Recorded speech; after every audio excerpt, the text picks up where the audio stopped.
PCC. అది ఎప్పుడో తెలిసింది కదా. మహేష్ కుమార్ గౌడ్ని పెట్టినప్పుడే అర్థమైపోయింది కదా. మహేష్ కుమార్ గౌడ్ని డిసైడ్ చేసినప్పుడే అయిపోయింది.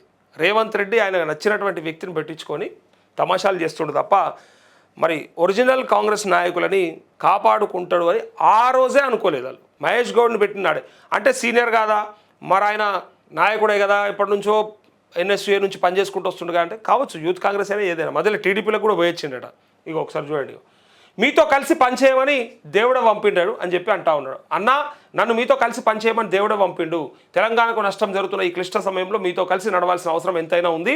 చాలా గ్యాప్ తర్వాత ఇన్నాళ్ళకైనా మీతో కలిసి పనిచేసే అవకాశం రావడం నా అదృష్టం అంటూ ఇగో మామూలు ఆత్మీయత కాదు. కాకపోతే ఒక చిత్రమైనటువంటి మాట, ఒక వర్షన్ విన్నా. ఎప్పుడైనా ఏ పార్టీలకైనా చేరేటప్పుడు సాధారణంగా ఆహ్వానిస్తారు, బ్రహ్మాండంగా రిసీవ్ చేసుకుంటారు. ఫస్ట్ రోజు కొత్త అల్లుని లెక్క చూసుకుంటారు బ్రహ్మాండంగా. మంచిగా మటన్ భోజనం లేదా బిర్యానీ, యాటపోతు దిగుతుంది, అన్నీ బరాబర్ ఉంటాయి. ఎప్పుడు కొత్త అల్లుడు ఇంటికి వస్తే అత్తగారు చేసే మర్యాద డెఫినెట్గా ఫస్ట్ డే రోజు ఉంటుంది. సెకండ్ డేకి వచ్చేసరికంటే అది ఆయన కోడిగుడ్డు కూరకి వస్తుంది, ఇక అయిపోతుంది, మటన్ది అయిపోతుంది, కోడిగుడ్డుకి వస్తుంది. ఇంకొక రోజు ఎక్కువ అయిపోతే ఏమవుతుందంటే తర్వాత పప్షాడ్కి వస్తుంది. వాళ్ళకి ఏది ఉంటే అదే అవుతుంది. లాస్ట్కు వాళ్ళు ఇంత తొక్కో మిరమో కారమో పెడితే చప్పుడే అది కూడా తిని మలసక పండాల్సిన రోజు వస్తుంది. పార్టీలో చేరేటప్పుడే ఇప్పతారా, చేరినాక ఏముండదు అనిపిస్తుంది అంతే. దూరపు కొండలు నునుపు.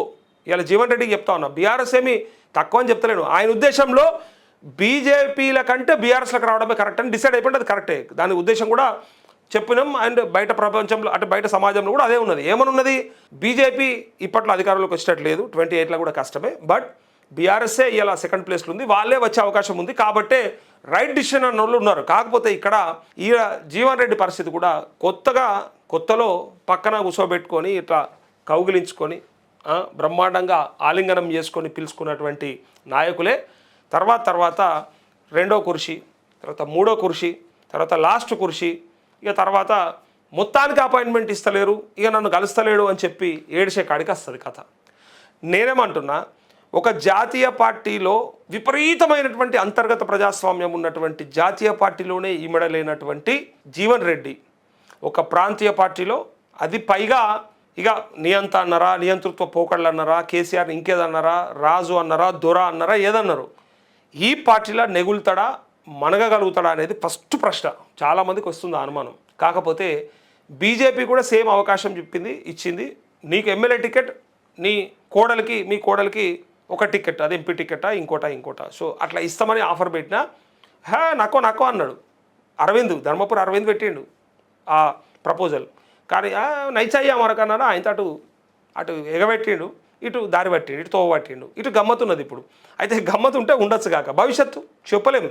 ఇంట్లో గమ్మత్ ఏంటంటే అడ్లూరు లక్ష్మణ్ మంత్రి ఆయన సంజయ్ను పక్కకు కూర్చోబెట్టుకొని ఓ ప్రెస్ మీట్ పెట్టిండు. అట్లంటవా, నీకు ఇంకేమి ఇచ్చేయాలి, ఇంకేమి ఇవ్వాలి, ఇంకెన్ని ఇవ్వాలి, అన్ని ఇచ్చినా కూడా నువ్వు ఇట్లా చేసినావు అని పక్కకు కూర్చోబెట్టుకున్నటువంటి సంజయ్ ఏ పార్టీలు ఉన్నాడయా అంటే బీఆర్ఎస్లో ఉన్నాడు. చెప్పుకున్నాడు కదా, అఫిడవిట్ అదే, ఆయన చెప్పింది అదే, కోర్టులో చెప్పింది అదే, స్పీకర్ ఇచ్చిన తీర్పు అదే. కానీ కాంగ్రెస్ కండువా కప్పుకొని మంత్రి పక్కకు కూర్చొని ఈయన మీద ఆరోపణలు చేస్తుండు. ఇప్పుడు ఎవడు పిచ్చోడు చేస్తుండు, ఎవడు ఎట్లా పోతున్నాడు, ఏం కథ నడుస్తుంది ఇది. ఆయన పేరు ఆయన దగ్గరకు అడిగితే వాళ్ళ బీఆర్ఎస్ అని చెప్తాడు, నేను బీఆర్ఎస్ పార్టీలో ఉన్నా అంటాడు. కానీ మరి కాంగ్రెస్ కండువా కప్పుకొని అడ్లూరు లక్ష్మణ్ పక్క కూర్చొని బ్రహ్మాండంగా ఇక ఆరోపణలు చేస్తూ ఉన్నాడు. అయితే ఇక్కడ ఇగో కాంగ్రెస్ కార్యకర్తలకు గుర్తింపు ఎక్కడుంది, ఆ పార్టీ ఉనికి కోల్పోవడానికి కారకులు ఎవరు, హామీలు అమలు చేయాలని ముఖ్యమంత్రిపై అధిష్టానం ఎందుకు ఒత్తిడి చేయడం లేదు, రేవంత్ రెడ్డి పోవాలి, కేసీఆర్ రావాలి అనే నినాదం ఇప్పుడు పల్లె మారబోతోంది. 2 ఏళ్లకే ప్రజల మార్పును కోరుతున్నారు, అధికారం కోసం కాదు. ప్రజల పక్షాన పోరాడడానికే బీఆర్ఎస్ పార్టీలోకి వెళ్తున్నా మీడియాతో సీనియర్ నేత జీవన్ రెడ్డి వెల్లడి. ఎర్రవెల్లిలో బీఆర్ఎస్ నేత కేసీఆర్తో భేటీ అంటూ జగిత్యాల్లో పెద్ద భారీ బహిరంగ సభ పెడతారట. ఆ వేదిక పైన బీఆర్ఎస్లకి జీవన్ రెడ్డి రాబోతా ఉన్నాడు అని మంత్రి కొప్పుల ఈశ్వర్ చెప్పిండు. అయితే ఈయనకు బీజేపీలో కూడా అవకాశం వచ్చింది లెక్కకైతే. బీజేపీ వాళ్ళు కూడా ఆఫర్ ఇచ్చిండ్రు. కానీ ఆఫర్నైనా నాకు అవసరం లేదన్నాడు. అవసరం లేదు, నాకు వద్దు అని అన్నాడట. ఇగో దానికి సంబంధించినటువంటి వార్త కూడా నేను చూసిన. అయితే అది ఎవరోగాడు ధర్మపురి అరవిందే ఆఫర్ ఇచ్చినట. బీజేపీ ఇచ్చిన 2 ఆఫర్స్ రిజెక్ట్. రాజ్యసభ ఎంపీ కోడలికి జగిత్యాల ఎమ్మెల్యే సీట్ ఆఫర్ చేసిన వద్దని బీఆర్ఎస్లో చేరిక. అచ్చా, కోడలికేమో ఎమ్మెల్యే టికెట్టు, ఈయనకు రాజ్యసభ సభ్యుడిగా ఎంపీ.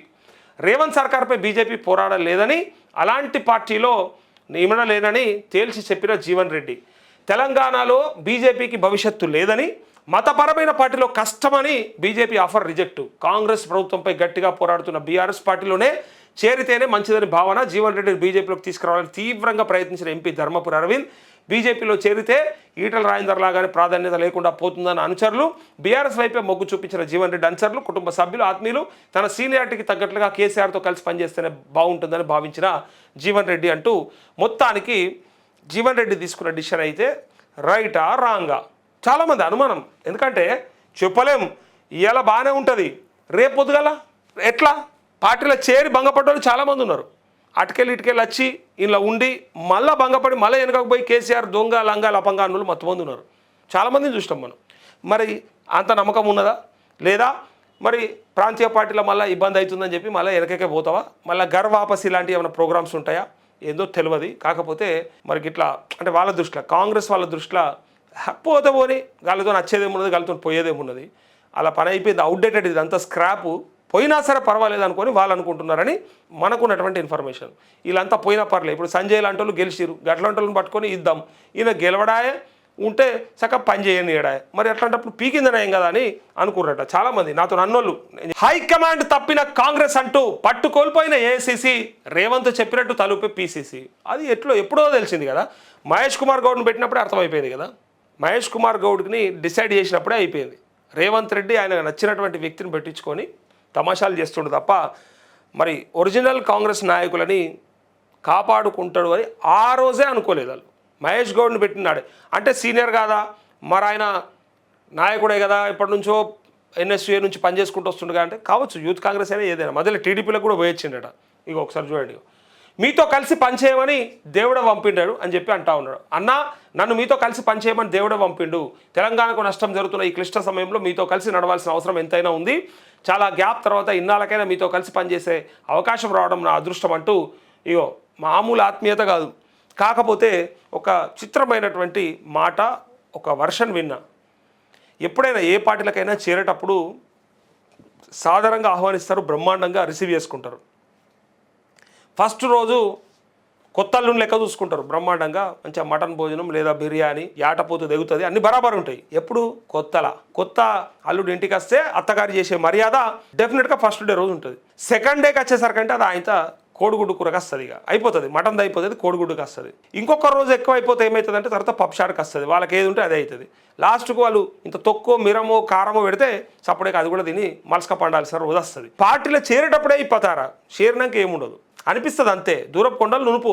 ఇలా జీవన్ రెడ్డికి చెప్తా ఉన్నా, బీఆర్ఎస్ ఏమి తక్కువ అని చెప్తలేను. ఆయన ఉద్దేశంలో బీజేపీల కంటే బీఆర్ఎస్లకు రావడమే కరెక్ట్ అని డిసైడ్ అయిపోయింది. అది కరెక్టే, దాని ఉద్దేశం కూడా చెప్పినాం. అండ్ బయట ప్రపంచంలో అంటే బయట సమాజంలో కూడా అదే ఉన్నది. ఏమనున్నది, బీజేపీ ఇప్పట్లో అధికారంలోకి వచ్చేటట్లేదు, 28లో కూడా కష్టమే, బట్ బీఆర్ఎస్ఏ ఇలా సెకండ్ ప్లేస్లో ఉంది, వాళ్ళే వచ్చే అవకాశం ఉంది, కాబట్టి రైట్ డిసిషన్ అన్న వాళ్ళు ఉన్నారు. కాకపోతే ఇక్కడ ఈ జీవన్ రెడ్డి పరిస్థితి కూడా కొత్తలో పక్కన కూర్చోబెట్టుకొని ఇట్లా కౌగిలించుకొని బ్రహ్మాండంగా ఆలింగనం చేసుకొని పిలుచుకున్నటువంటి